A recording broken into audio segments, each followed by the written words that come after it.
where they think we will be in a few months, what the best that we can do as a government in terms of protecting low-income and working people, what we can do long-term to understand how we got to where we are today.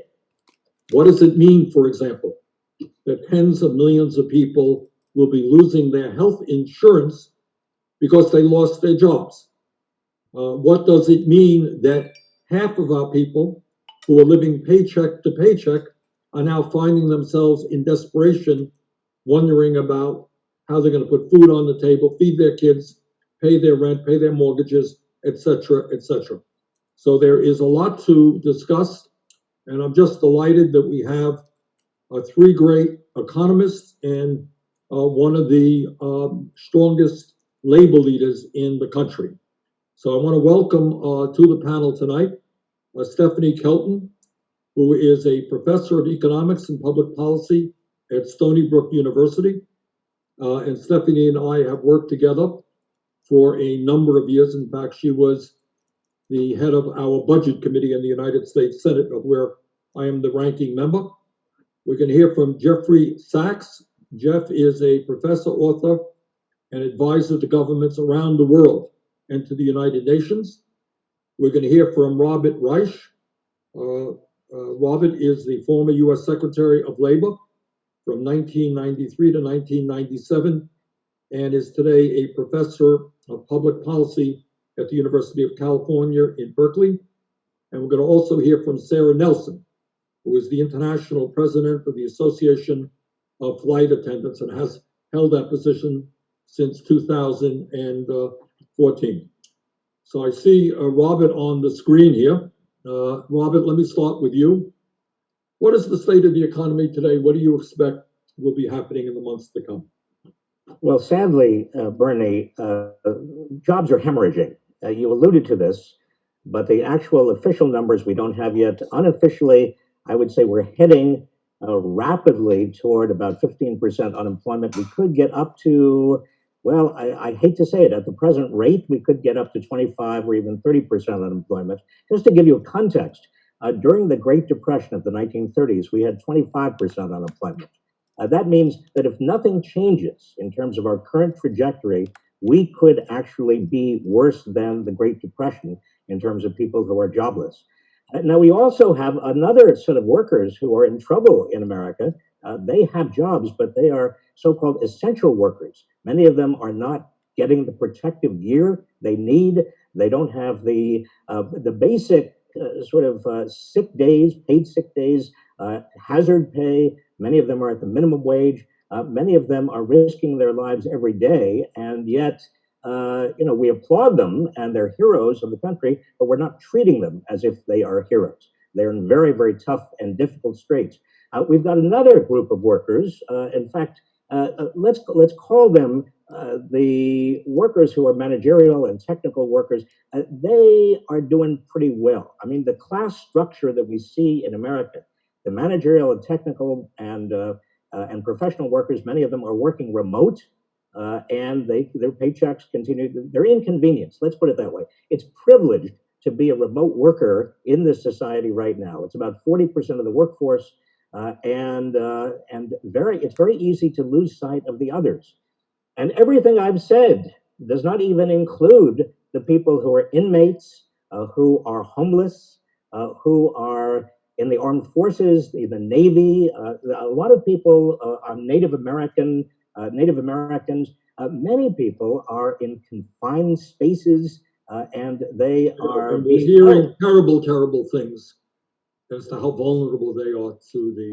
They are the most vulnerable. So each of these groups needs very particular and immediate assistance. And we're going to get back to that in a moment. Stephanie, what's going on in the economy from your perspective, and where do we go from here? Stephanie Kelton? Well, you and Bob are exactly right. This is a catastrophic event, the likes of which I imagine none of us in this conversation has ever seen in our lifetimes. The wheels are coming off of the economy. When you lose as many jobs in a 3-week period as we lost during the entire Great Recession, you have real problems. And because the wave continues, as Bob said, we could see unemployment rates that rival or even surpass those that were seen in the Great Depression. So, I spoke with a colleague back in Kansas City this morning. He's been driving around the city a little bit. A couple of weeks ago, the businesses had signs outside that said temporarily closed. Now he says many of those same businesses have changed the signs to say out of business. They're shuttered, the boards are up. It's happening very, very quickly. The downward spiral is underway. And unless we do something very soon to substantially arrest this decline, we are headed for an economic downturn that is going to be years, that is going to take years to recover from. Jeff Sachs, how does the world look from your view? I think, Senator, the main thing to emphasize is that everything about the economics depends on how we fight the epidemic itself. This has to be our starting point. We have had the biggest government failure in American history with Trump, a completely incompetent narcissist as president who does not listen to any expertise, who has mishandled the fight against the disease itself. The reason the economy has been closed down is that the virus got completely out of control. The reason it got completely out of control is that our public health system was overwhelmed because Trump did nothing for weeks except lie to the American people, or because of his incredible incompetence, say there's no problem, everything's going to be fine. Going forward, to save the economy, we have to stop the transmission of the virus. That requires a public health approach, that not only do we have this lockdown period, but we build the capacity to identify people with symptoms, to help them self-isolate or to quarantine in a safe place. In other words, to do the normal public health measures that throughout many countries, especially in East Asia, has meant they're not closed down. They are not fully normal, but they're not facing the collapse we are because they have a government that works. We have a narcissist in chief that is completely wrecking American society. Okay, Jeff, I'm going to get back in a minute to where we go from here, what we can learn from countries around the world. I want to go to Sara Nelson. Sara is the president of the Association of Flight Attendants, also a member of the board of the AFL-CIO. So how does all of this look, Sara, not only from your own people, and I want to talk about the agreement that you fought for in the stimulus package, which to me is a model for where we have got to go, but what's your perception in terms of how this is impacting workers all across the country? Well, Bernie, I want to just introduce you to my son, Jack, here really quickly, because Jack is here. What do you want to say really quick? Hello. This is kind of odd that there's possibly 3 million people, most likely 3 million people just looking at me right now. Yeah. Okay. And he's doing school from home. Okay. Yeah. All right, dude. All right. Go back to your homework now. Thank you very much. But, we have people all over this country who are homeschooling their kids right now and dealing with these things at home. We have to understand what's happening actually out there in the real world. And that is that people are still trying to provide for their families in the middle of this crisis. So there's things that we have to do. We have to fight the virus. And the way that you do that is you get good information. You make sure the medical people on the front lines have the ability to test, isolate, and treat that.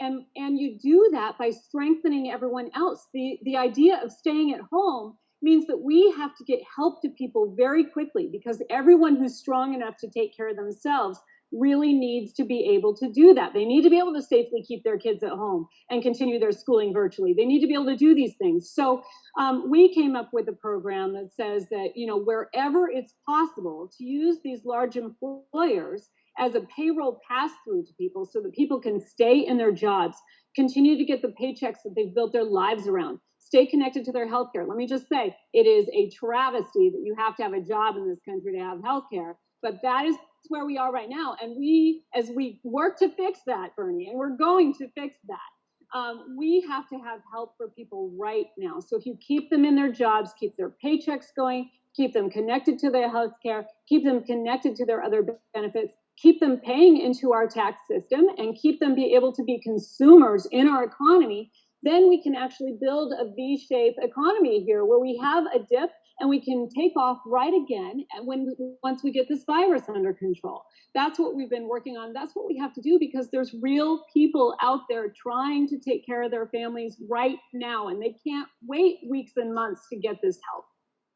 Thank you very much, Sarah. And all right, let's jump into the issue of where we go from here from government policy. All of you know that we, a few weeks ago, passed a $2.2 trillion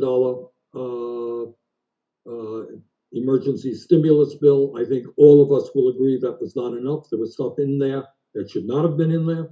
There was stuff not in there that should have been in there. Where do we go from here? All right, if you're the president of the United States, Bob Reich, what do you do next? Well, don't call me Bob Reich. Call me President Reich. All right, President.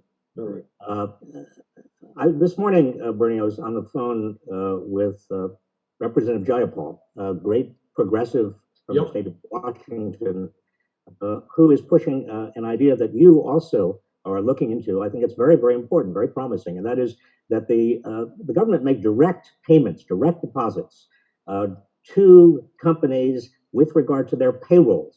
And those companies pledge to keep people on the payroll. You don't go through the banks. You don't go through this sort of Rube Goldberg machine that is now the Payroll Protection Act or the Payroll Protection Plan. But it's a direct payment. And also, if there is any problem, you just get the payments back after the fact. You claw them back if the companies cannot prove that they maintain those payrolls. That is the best idea I've heard. And believe it or not, there is one Republican senator, Josh Hawley from Missouri, who seems to be intrigued by that idea. There might be even some possibility of bipartisanship. Okay, I should tell you what you already know. This is exactly the issue that I and a few other senators are working on. We think that that is the most direct way to get money into people's pockets who desperately need it, because what we have seen right now is the implementation of the various programs out there for a wide variety of reasons are disastrous. People are not getting the money when they need it. The good news is that tonight, and we have somebody right here on the panel who has fought for that very principle and against a lot of odds succeeded in winning that. And I want Sara Nelson to talk about that principle in terms of what it means to workers in the airline industry. What have you accomplished? What's going to happen there? So out of the $2 trillion CARES Act, we got 1.25 allocated directly to workers. And what's really important is that there have been people who have said, oh, don't bail out the airlines. Well, that's exactly right. We got ahead of this and said, we're not going to just bail out the airlines. We're not going to bail out corporations anymore. We can flip this on its head because when you bail them out, they put that money where they want to put it, and including into executive bonuses or whatever else.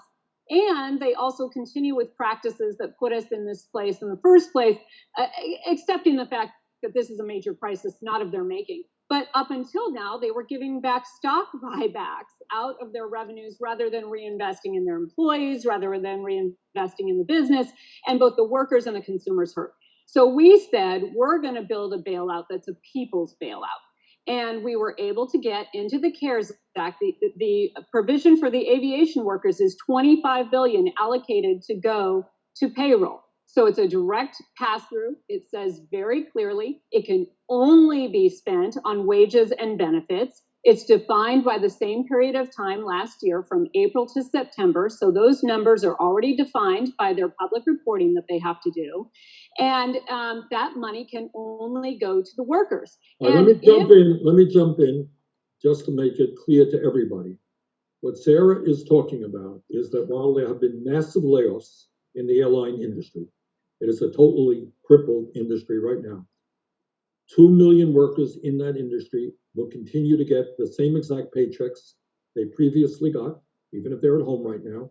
And they're going to continue, as I understand it, to get the health care that they previously had as well. Is that correct? Yes. The fastest way to get help to people is to keep them on their payroll, because those payroll systems are already in place.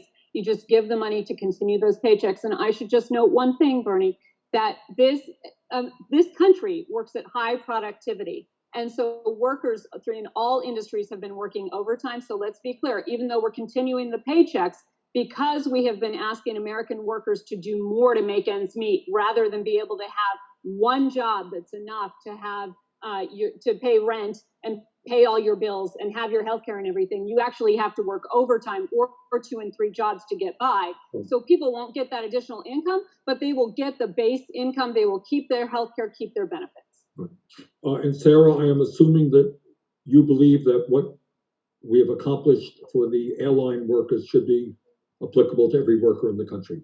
It's a template that should be applicable to every single worker in the industry. And what it does too is it locks in the fact that these companies cannot have stock buybacks. There's a cap on executive compensation, no dividends, and it requires them to keep everyone on the payroll. Stephanie, is this a good idea?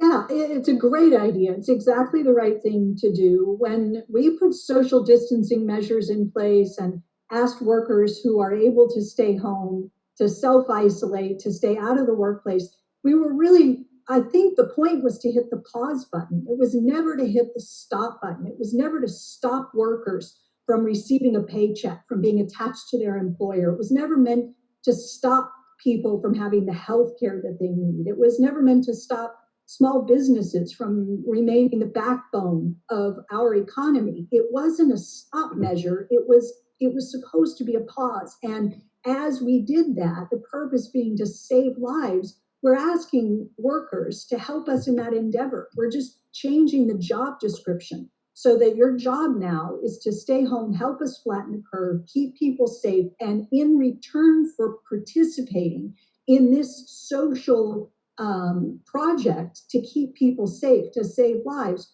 we're going to protect you as well. And we're going to safeguard your payroll. We're not going to let you lose your house, your health care, your livelihood. And so it's exactly the right thing to do. Jeff, you agree, or? Of course, as a basic principle, I agree. But I do want to emphasize that our essential task, in addition to helping people during this period, is to be able to safely have economic activity again.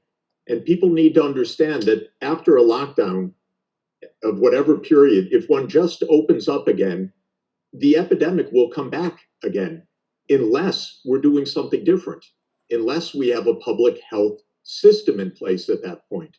And the problem is we're not building that public health system during these weeks, because instead of having a serious national effort to do it, we have a president who is in these so-called briefings venting for 2 hours of narcissism, but not building the things that we need to do, Bernie, to be able to open up the economy again. And there are systematic things that need to be done to increase the use of applications and people and call banks and the kinds of call banking that you have volunteers in the campaign to be contacting people, identifying people with symptoms, helping them to isolate early. This is our biggest challenge, in addition to keeping people whole during the emergency period. Otherwise, we'll open up and then there will be a resurgence and then we will clamp down and we will face a continuing disaster. And the point I would like to emphasize for many people is that many countries have succeeded in stopping this epidemic. All through Asia, the numbers are so much lower than in the United States because they had a public health system in place. The number of deaths per million is 1/10 or 100th of what we have in the United States. We're killing people by the foolishness of not having a public health system in this country. And this is where we need immediate action. I don't know how to work around a president that is so utterly psychopathic and incompetent that we can't focus on even saving lives in this country. But my point economically is that until we have that public health component, we will be in lockdown mode or in yo-yo mode of opening, new epidemic, closing, catastrophe. So we have to have a way to open the economy carefully and safely, and that requires planning. That's what the governors are trying to do, and then Trump shouts them down. And this is the craziness of our situation. I agree. And let me, while we're on the subject of healthcare, let me pick up a point I think Sara made a moment ago. Let us talk about, you talk about insanity, you talk about absurdity. We are seeing many millions of people losing their jobs. What we don't talk about is they're also losing their healthcare. Overall, what do we think about a system which I think is being exposed today for what it is? And if anybody yesterday thought that an employer-based healthcare system made sense, well, I think many of them are reconsidering that belief.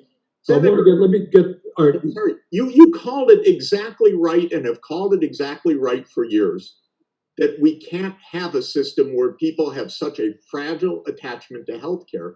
Now we're going to have 20 or 30% of the workforce devastated, and we have no system in place. So in the short term, we need healthcare for all in the emergency, but then we need Medicare for all, as you have rightly been saying.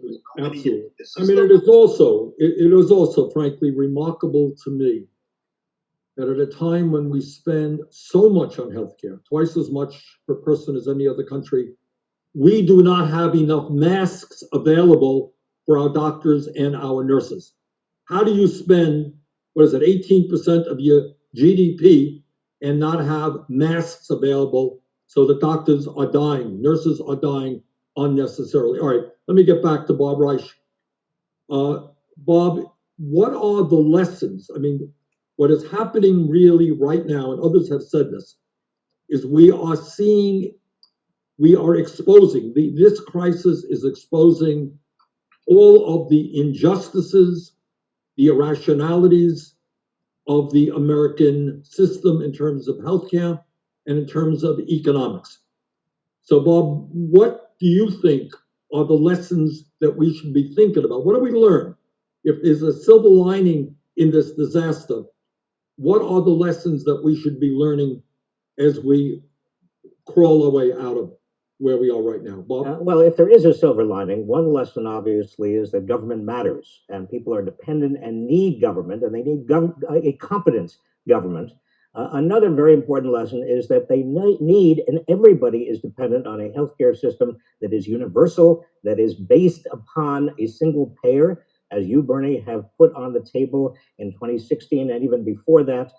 People, I think, are learning that the hard way, as Jeff Sachs just said. A third piece of learning is that our safety nets are full of holes. Unemployment insurance does not work. We have got to make sure, and people are now willing to listen to the fact, as they were in the 1930s, that these kinds of systems have to be set up for all of us. It's not just for them, the minorities or the poor, or we all are dependent on having this degree of security. Bob, let me just jump in here to read some information that I saw today. And I should have known about this, but I did not. And I suspect most viewers do not. When you think about the unemployment compensation program, probably most people think, well, if I lose my job, I'll be able to get some help until I get a new job. Not an irrational thought, reasonable thought, ain't true. I want you to hear this. We have a situation where in 16 states in America, fewer than 20% of unemployed workers receive benefits. Got that? 20%. In 4 states, it is 1 in 10. In more than 40 states, less than 40% of unemployed workers are eligible for unemployment benefits. So if you are driving an Uber, if you are an independent contractor, if you're self-employed and your job disappears in virtually every state in this country, until a few weeks ago, you would be ineligible for unemployment. And the other thing we're seeing, and people jump in and pick up on this, is because this country has such contempt for working class people, is that we have completely ignored the need to create unemployment systems in an efficient way. In my state of Vermont, our computer system is 40 years old, 40 years old, unable to address the enormous influx of applications. Other states are in worse shape. And then on top of that, in my state, and I'm sure it's true in other states, if there is an issue, if your application can't quite go through smoothly, half of the people are still not getting the benefits that they applied for. All right, let's talk about the current state of the unemployment compensation system. Stephanie, you got some thoughts on that? Well, you hit it already. It is antiquated. It is overwhelmed. These are the very moments that put the greatest strain on the system that we have, and the system is not designed for this kind of intake. I was talking to someone the other day who said that they literally made 1,000 phone calls to the unemployment to apply for unemployment insurance and could not get through. They said 1,000 phone calls in a day. They just kept calling and calling. So you're exactly right. We have a social safety net that has so badly frayed. We have had disinvestment in our social infrastructure over a long period of decades, and that has left us vulnerable in so many ways, not able to respond in times of crises. The longer days matter for people in this situation. Hours and days are critical, and if you can't help people at the moment they are in crisis, then many of them begin defaulting on the rent payment. And Sara was talking about all of the other kinds of obligations, recurring obligations. You'll have your electric bill turned off. You'll lose your car. So we are in a situation where we do not have the redundancies in the system. We don't have a strong infrastructure in place to deal with a crisis like the one we're in the midst of. I want to say on unemployment compensation for a minute. Let me go to Sara. And Sara, speak not only as head of the flight attendants, but as a member of the board of the AFL-CIO. Obviously, this issue of unemployment compensation is something that you guys have been talking about for a while. What's your sense of what's going on with that system today? Well, I'll tell you from direct experience that we already have flight attendants who have been out of work, who have taken voluntary leaves because they can afford to have a little bit less and they were counting on that unemployment insurance. These have been bid on a month-long basis, so they have not been able to get the unemployment insurance. And so they've come back and said, I can't pay my bills, I can't do any of this, so I can't afford to go out. And that backs up everyone else as well. But you look at the construction workers who are out of work now and looking for that unemployment and can't get it, and have also lost their health insurance and have gotten sick because they were working too long because there were not safety nets in the place where they were working. So a high percentage of them have become sick. There are essential workers right now, if we want to talk about, the people who are on the front lines right now, counting on other people to be able to get unemployment so that their jobs can continue. Think about the postal workers, 550,000 workers who are essential workers who have been going to work every single day, 6 days a week, delivering packages to our homes, that's vital to people being able to survive right now. And this administration has refused to give the money to keep that postal system in place. That has a ripple effect across the economy and the rest of us as well. And so it is not working, and no one has confidence in it working. And that's why we have to have other solutions in addition to being able to isolate those who are vulnerable and fall through the cracks, so that we can use systems like unemployment to help them. But the system is simply not created to be an HR solution for the entire country. Okay.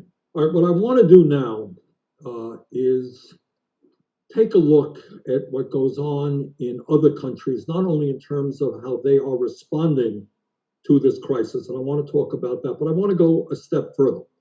One of the things that I have learned over the years is there is a very strong disinclination among the ruling class of this country to take a look at what goes on in other countries. You know, there is a presumption that everything that goes on in America is right. We're unique. We don't make mistakes. We don't have to pay attention to the rest of the world. I am talking to you tonight from Burlington, Vermont. 50 miles away from here is Canada, where every man, woman, and child has health care as a human right. And guess what? They're spending 50% per capita of what we're spending. You might think that somebody might want to take a hard look. You don't like Canada? Good. Look at Scandinavia. Look at the UK. Look at Germany. But every other major country on earth is guaranteeing health care to all people, in almost every case at far less cost per capita. All right, but that's healthcare. Let's go beyond the healthcare. How are workers treated? Bob, I'm going to go back to you. In other countries, why, when major recessions take place, are workers often today and in the past better protected? What goes on in other countries that is not going on in the United States? Well, first of all, Bernie, you've got to understand the United States, and you said it, is an outlier. We are kind of the extreme on the continuum. Our workers, our average working people, are treated worse than the working people in every other advanced nation. We are Say that again, outliers. Bob. It is important for people to understand that it is not just healthcare. What about paid family and medical leave? It's not just healthcare, it's everything. If you talk about pay, you know, we lag other countries right now in terms of pay for our working class. We don't provide paid sick leave. We don't provide paid family and medical leave. We don't provide health care. We don't provide people with unemployment insurance of the sort that really does keep them going. We don't provide anything. The only people in our country who actually do well are the very rich. We have socialism for the rich, and we've got harsh capitalism for everybody else. Good point. And one point you didn't make, which will shock some people, are paid vacation days. If you go to countries in Scandinavia and in Germany, anyone here know how many days those guys get guaranteed? 5 weeks. 5 weeks. 5 weeks. And there are people in America who are getting jobs which have literally no paid vacation at all. All right. Jeff, I know that you have been for many years involved in working in other countries, IMF, etc. You have a good familiarity with what's going on. Talk a little bit, pick up on where Bob left off, how we treat the working class of this country, our children, the elderly workers, compared to other countries. I wanted to start with one weird point, which is, and it refers to Stephanie's friend who made 1,000 calls. We are so far behind in the basic mechanics of using digital technology that it's like living in a different planet. Why aren't people able to go online and register for a federal emergency unemployment assistance straightforwardly? What's happening in these very successful countries that are stopping the epidemic is they're using digital technology for public health and for government services. In China, which contained the epidemic, 800 million people are on Alipay, which was one of the mechanisms that was used for actually the public health control. In Korea, which has been so successful, they're just online. So when an issue comes administratively, they have an easy technical solution. We don't even have that digital access as a general matter. So we're already 10 or 15 years behind. Not the elites in this country, but average people do not have access to the basic systems that are now possible in a technological digital age. So it's back to this question of this labyrinth of certainties. Of course, the system is not designed to be friendly. It's just like our voting. How hard it is to vote in this country, that's by design. In any other country, they want people to vote. In our democracy, the Republican Party's entire game is to suppress voting. And so it's a complete labyrinth to do it, whereas in other countries, you have a digital registration or you're automatically registered and it's very straightforward. So if we wanted to modernize our society to be for everybody, the tools exist to do it. And look at Canada, you mentioned, by the way, Canada's death rate from COVID-19 per million population is 1/3 of America's because they have a public health system. Same connections with the world, same connections with China, all the rest, but they've controlled it more systematically than the United States. So we're living in such a weird world where I looked it up just a moment ago, and I know you know it very well. Jeff Bezos today is worth $138 billion. His wealth has gone up $12 billion in this crisis. This is insanity what's happening in this country. But this is by political design, a part of this country that really believes people don't count. Even lives don't count. Open the economy, doesn't matter if there's going to be an epidemic. It's the money we want. And this is the mentality that has led us to the unprecedented inequalities, unprecedented breakdown of basic public services like being able to get online for unemployment compensation or to vote, and the injustices that all of us are talking about where American workers are, by every objective standard, treated worse than in all the other countries. And by the way, there's virtually no discussion of that reality. I happen to agree with you, but most Americans don't know that. Most Americans keep thinking, we're the wealthiest country in the world. Well, yeah, if you are one of the 3 people who owns more wealth than the bottom half of America, you're doing phenomenally well. That's the point. I want to get back to, in terms of lessons to be learned from this horrific moment in our history.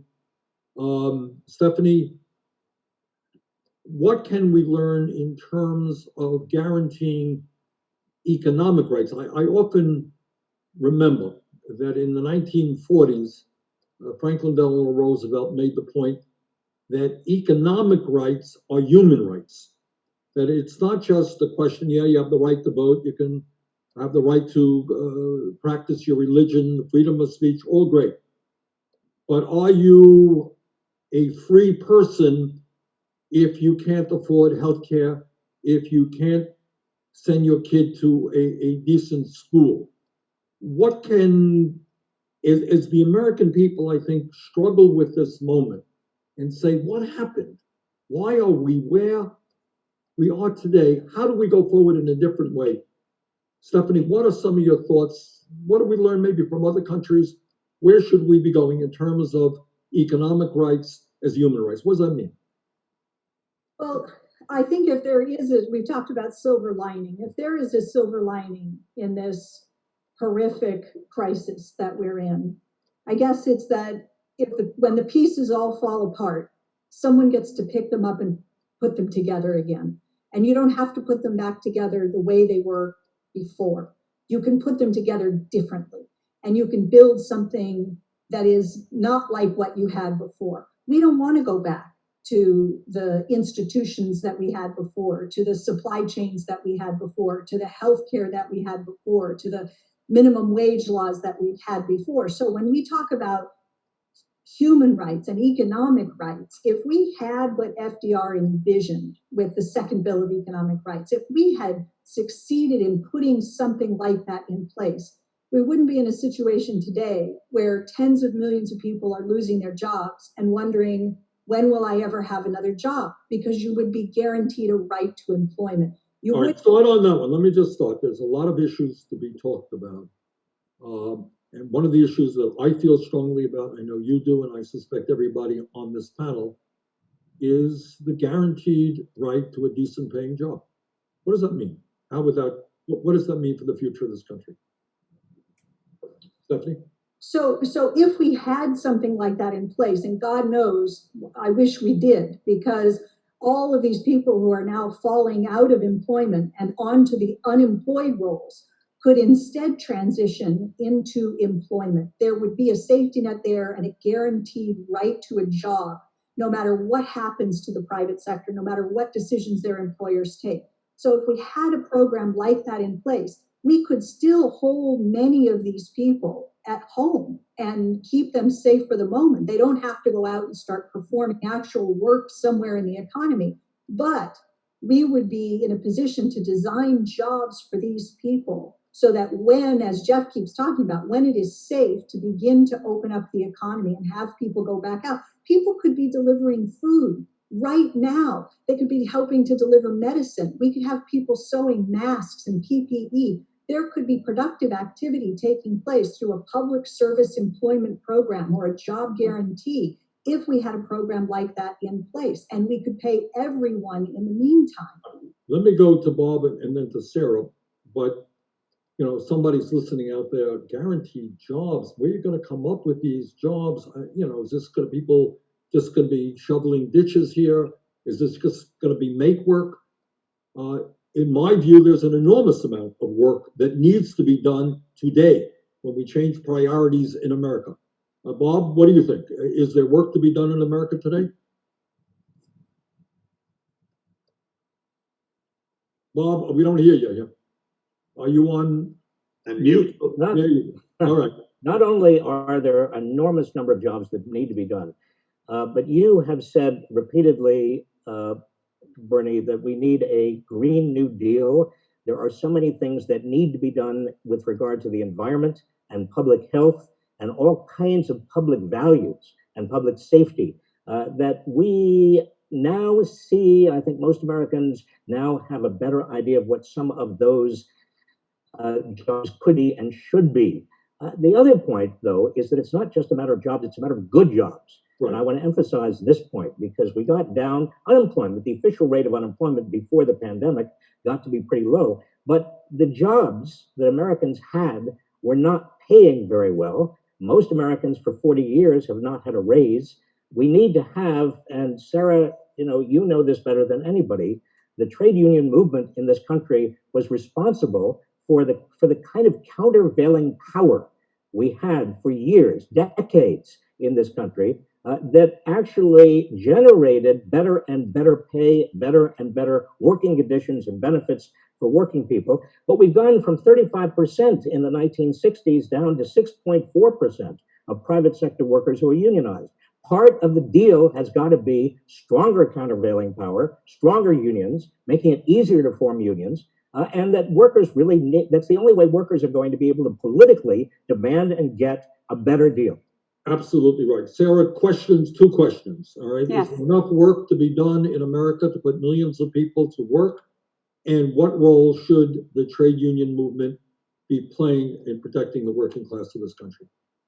So yes, there is plenty of work to be done. And let me just give you an example. Right now, flight attendants are being asked to sign up as a worker health force. So flight attendants have minimum medical training. And so we are being asked actually to help plug in, even in a virtual sense, like Jeff was talking about earlier, helping to get trained through the Red Cross, get on the phone, talk with people, assess people, free up some of the medical personnel to be able to do the actual medical work. So there is a lot of work that we could be doing that we can plug in right now. And as Stephanie's saying, when some of the normal work comes down, there are jobs that you can give people that contribute to the economy, contribute to the direct need. And the fact of the matter is that everyone wants to take pride in the work that they do.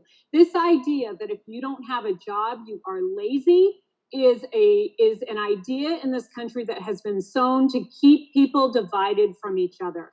We have 44% of this country that is living in poverty right now. Okay, 44% of this country is living in poverty. And that is because we have been led to believe that if you don't have a job, you are lazy. And if you have certain jobs, it is not a job that should be enough to take care of you and your family. And that is just not true. All work has to have dignity. So the way to raise that up is to organize in the millions. And one of the reasons that we need to be successful right now is because people want to be a part of a successful movement. This idea that we can't have healthcare for all, Medicare for all, because somehow that is going to take away from the desire to be in a union is absurd. The whole idea behind negotiating healthcare happened because the labor movement couldn't get healthcare for all. So we negotiated with our employers to have that in place. But the end result is supposed to be building for healthcare for all. When I go to talk to Canadians, Canadian labor unions about what we deal with in the United States and how we spend 2/3 of our time at the table talking about healthcare and how it's never about getting better. It's always about trying to hang on to what we negotiated 30 years ago. They can't believe it. This is why we can't get contracts in this country. This is why we can't move forward. And it also shows why we have had this extreme increase in productivity in this country while wages have remained flat. That starts at 1980. 1980 is when Ronald Reagan fired all the air traffic controllers for going on strike, and the right to strike started to be diminished, and there was an extreme attack on unions, and that is what has driven the extreme inequality in this country. So we have a job to do right now when people are looking for answers. They're looking for answers in this country because they're hurting, and they're hurting especially right now. And so we can put the call out about what labor unions can do. The only reason there is anything good in that CARES Act is because the labor movement was able to advocate and able to push on Congress to put that in place. And that is why we're seeing actually a bipartisan response to the plan that you're talking about now, Bernie, is because workers who are organized together and standing up together and pushing back are creating the political will for that to happen. All right, Sarah, let me just ask you a question. At a time when millions of workers are hurting, often working longer hours for lower wages, inadequate health care, they want to join unions. There has been more support, if I'm not mistaken, right now, on the part of workers who want to join unions, who support the trade union movement. What do we have to do, in your judgment, to make it easier for workers to be able to form unions? Well, we have to restore the right to strike, frankly. I mean, that is because people get results immediately when you have the ability to withhold your labor when you don't agree with the conditions that you're working under. You should have that right to strike and be able to exercise that for recognition as a union. That is fundamental. We have to have the ability also for workers who are at a property who have a majority of support for the union to be able to be recognized right away and not have these elections delayed, not have these employers delay bargaining for years and years. There has to be the ability to get to those agreements. The labor plan that you put forward, the labor plan that you put forward during your campaign is exactly what we need, and we need that now. But I will tell you that we also need the idea in this country that the Treasury, the U.S. Treasury, belongs to the American people. It needs to be open to the American people right now, and we need to claim it. And we need to understand that we can stop thinking about this country as a top-down country and start thinking about it as the people's voice rising up. And so we actually have the ability right now to turn this on its head with this virus, because this virus is showing us that if one person is mistreated in this country, if one person doesn't have the means to take care of themselves, then we are all in jeopardy. And that's what we can flip on its head. People want solidarity right now. And I'm going to tell you, Bernie, there were some people saying here, what is the point of this? You know, we want to have real political revolution and change in this movement. And we have this moment to push forward. It is not about individual people. It's not about me. It's about us, right? And so that's what this moment is about. And I think Stephanie alluded to that earlier, that we can come out of this with a fresh thinking about how we have to reach out the hand and take care of each other and how that's going to lift each other up. That because your neighbor does better doesn't mean you're going to do worse. If your neighbor does better, they're going to make it a higher ring to reach for and make it better for all of us. I want to spend a minute, because I think many Americans don't know. I want to spend a minute going back to this issue of what goes on in other countries. And I don't know who wants to jump in here. If just the simple stuff, all right? If I am a couple in Scandinavia, and we are so excited because we're going to have a baby. Wow, beautiful, all right? And the mom is pregnant and she gives birth. In this country, there are women who go back to work in a week or 2 weeks after giving birth because they need that paycheck to take care of the family. Who wants to tell us, Jeff or anybody else? I'm going to tell you right now, Bernie, I know, this is Sara. I represent flight attendants all over the world. And in other countries, you have 1 year, 2 years that's paid for by the government so that you can bond with that child. You can nurse that child. You can take care of that child. you can actually raise a family in a normal way. And that is what we do not have here. Sarah, there's probably nobody in America who has heard, I mean, you know it, I know it, but I want to make this point again. I want everybody to hear what Sara said, which is true. It varies country to country, that's true. But in some countries, when you have a baby, mom has the opportunity to stay home for 6 months, 8 months, a year, maybe full pay, depending on the country, maybe half pay, maybe 75% pay. Dad gets some time off as well in order to bond with the baby. If I propose something like that in the United States Congress today, they would escort me out and send me to a psychiatric institute. I believe that women, families have the right to bond with their babies. What a radical idea. And in this country, unbelievably, you correct me if I'm wrong here, anybody, there are women who give birth and a week later, forget bonding with your baby, you're back at work trying to make a living to take care of your family. Am I wrong on that, Jeff? Bernie, all through the campaign, when you were attacked as a radical proposal for this, radical proposal for that, the things you were calling for are the normal things in Canada, all through Europe. The guaranteed paid leave, absolute universal health coverage, guaranteed vacation time, guaranteed maternity leave, and for fathers too. These are completely normal things. And moving a government system to efficiency and online and being able to vote with much higher rates, these are normal. America became, and it really does start, just as Sara said, January 20th, 1981, Ronald Reagan went on war with government.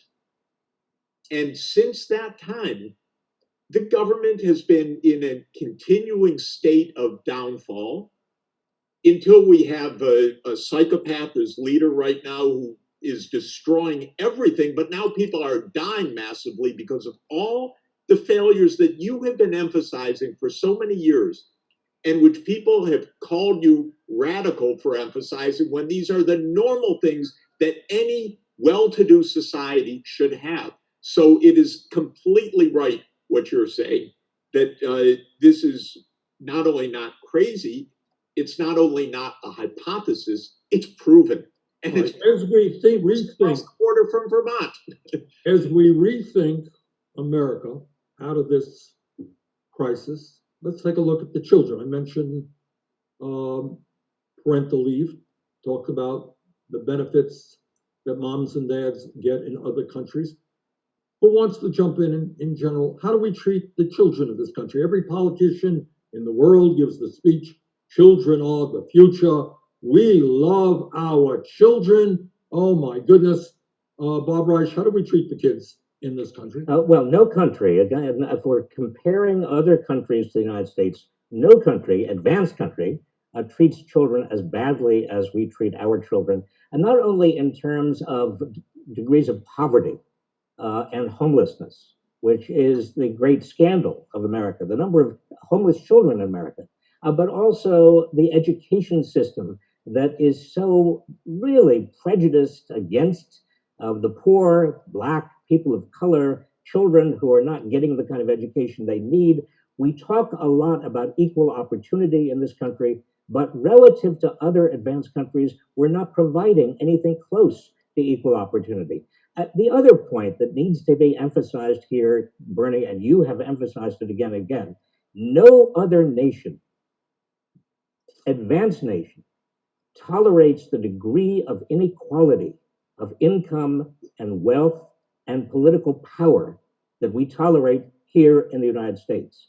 You know, the big gap, the big political divide in America should not be left versus right. It really should be democracy versus oligarchy. It should be most people coming together, understanding that they are getting the crumbs on the table relative to what the people who have the power and the wealth to change politics to suit their needs and to change the free market to suit their desires and their aspirations That is what is fundamentally morally wrong and what distinguishes so powerfully where we are from where other advanced nations are.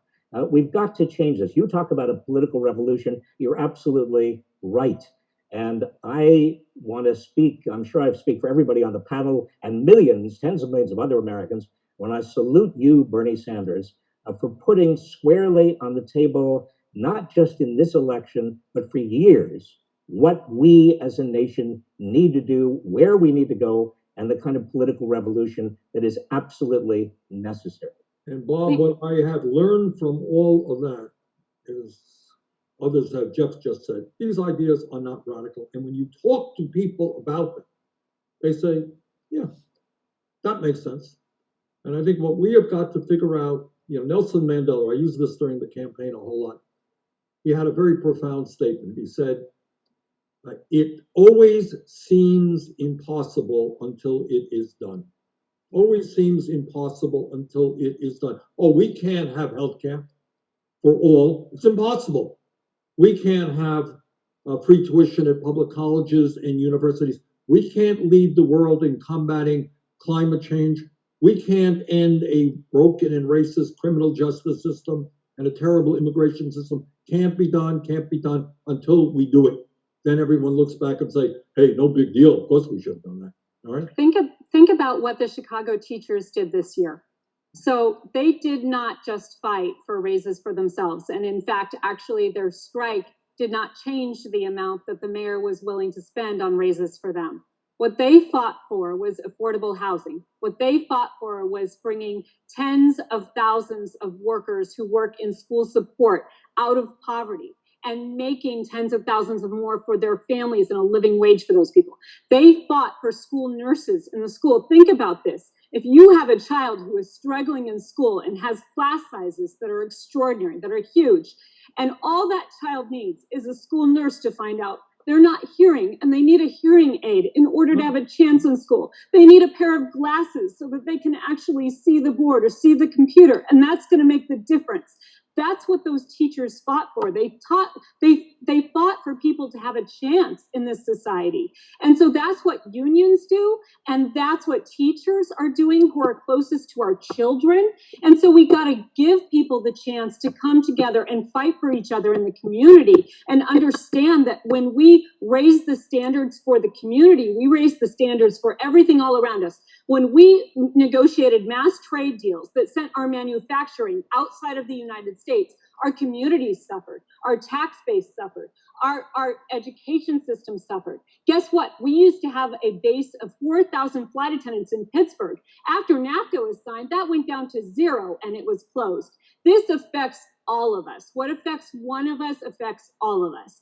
And so I just want to note, though, too, Bernie, as you were talking about the children, we really have to recognize what the teachers have done over the last 2 years to not just fight for themselves, but to fight for the kids and the schools that kids deserve and the communities that we all want. Sara, and that was not only in Chicago, that is in not only in Chicago, Kentucky, and so-called conservative states all over the country. All right, I want to get back to Stephanie, maybe. Stephanie, when we talk about massive levels of income and wealth inequality, I think it was Jeff mentioning that Jeff Bezos has seen his wealth soar, richest guy in the world, I believe. So people say, well, he's a billionaire and I got nothing, that's unfair. But what does this level of income and wealth inequality, when so few have so much and so many people are struggling, and when big money controls to a large degree the political system, what does that mean for the fabric of American society? Stephanie, your mute button. You're in mute, Stephanie. There we go. Thank you. It is destructive in so many ways. As you've pointed out again and again, it is destructive when it comes to the way our economy works and functions. If you are shoveling half of all new income, or roughly that, to the people at the very top of the income ladder, to the top 1%, what you're doing is you're making it more and more difficult for the economy to function well, because those are the people who tend to spend less and save more. So they don't turn around and spend that money back into the economy to help support jobs and economic well-being. So it's destructive in terms of the functioning of the economy, but as you routinely pointed out, it's also destructive and corrosive to our democracy. These people have immense power as a result of these incredible concentrations of wealth. And they use that power not just to control, in many ways, our economic lives, but to control and influence the political process. And so for a whole range of reasons, we have got to get at and begin to unwind this decades-long trend that has left us with levels of income and wealth inequality that rival the Gilded Age. All right, we have some questions, I think. Do we have some questions? But before we get to the questions, let me throw out to everybody here. You know, I hear this all of the time. You know, Bernie, you're talking utopia, you know, it's impossible to provide a decent standard of living for all people. It can't happen. So my simple question to you is, can we make it happen? Is this some kind of economic issue which says that all people can't have a good life? Or is this a political issue in which we, as a government, as a Congress, lack the political will to represent working families?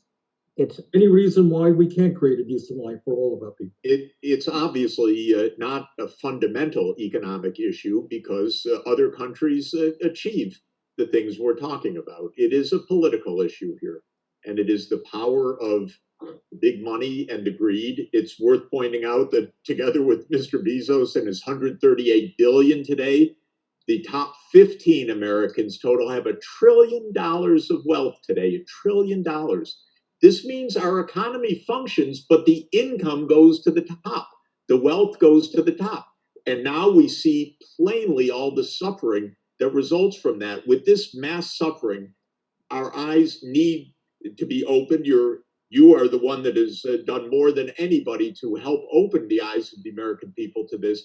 But this crisis is the opportunity to build in a fundamentally different way going forward, but in a way that has already proven itself in so many other places. All right, Bob, are we being utopian here, otherworldly, or can we, in fact, as a nation, protect our children so that they have great childcare, great education, that people can live in quality, affordable housing, that we have an infrastructure that is efficient and non-polluting, that we end poverty in America? Is this utopian thinking, or is this something that we can in fact do? Well, Bernie, not only is it not utopian thinking, as Jeff pointed out, other nations have managed it. But if you look back in time at the United States in the 30 years after the Second World War, we were on our way.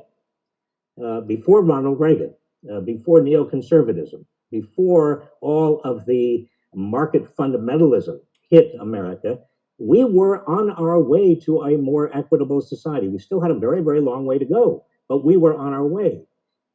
As Louis Brandeis, the great justice, said, we can either have great wealth in the hands of a few, or we can have a democracy, but we can't have both.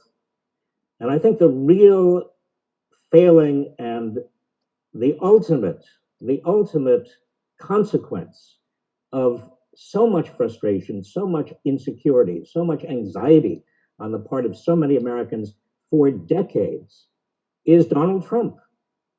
I mean, what you get and what you invite is demagogues who appeal to the worst instincts in people because they don't otherwise have hope.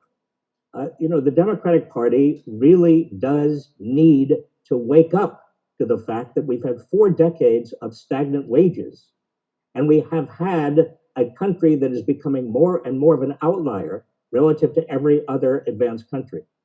And if the Democrats don't do this, frankly, I don't know who's going to do it. Maybe we have a third party. All right, let me just jump in because we are running out of time, actually. Just start off with the very first question that I see here, and it's from Billy, who writes, quote, "What should the next administration do to reverse the corporate giveaway madness of the Trump administration?" How do we end corporate welfare in America? Who wants to jump in on that one? Well, I think really what it's going to take, Bernie, is not necessarily what the administration is going to do, but what we demand of the administration. So don't expect that this is just going to happen for us. I think a lot of times when people hear that it is a political issue, they think that that relates to politics. No, it's a political issue, and a political issue means that we have to actually engage in those politics and demand the changes that we want. So the way to make change is to define what's at stake. That is the one thing about this virus that we can all have a common experience on. We all have a common interest in what is at stake here. And then what are we willing to do to fix it? What are we willing to do? The people in Wisconsin showed us what they were willing to do against all odds to go out and vote and make change. So we have to engage in the political process. The way that the wealthy class wins is by getting people to disengage in a democracy. And so we have to understand that no matter who is in the administration, the only way they can make change is if we demand it as a people. And we have bottom got on to up engage is in what the I'm process. hearing you say, right? From the bottom up. That's exactly right. All right. So we're going to do it together. Okay. All right. I apologize. We're going to have to get off. And I apologize to the viewers. We started late. We had a technical hiccup in DC. But let me thank Bob and Sarah and Jeff and Stephanie, not only for being here tonight, but for the great, great work that they are doing every day. So panelists, thank you. Viewers, thank you. We'll see you all soon. Thank you. Thank you.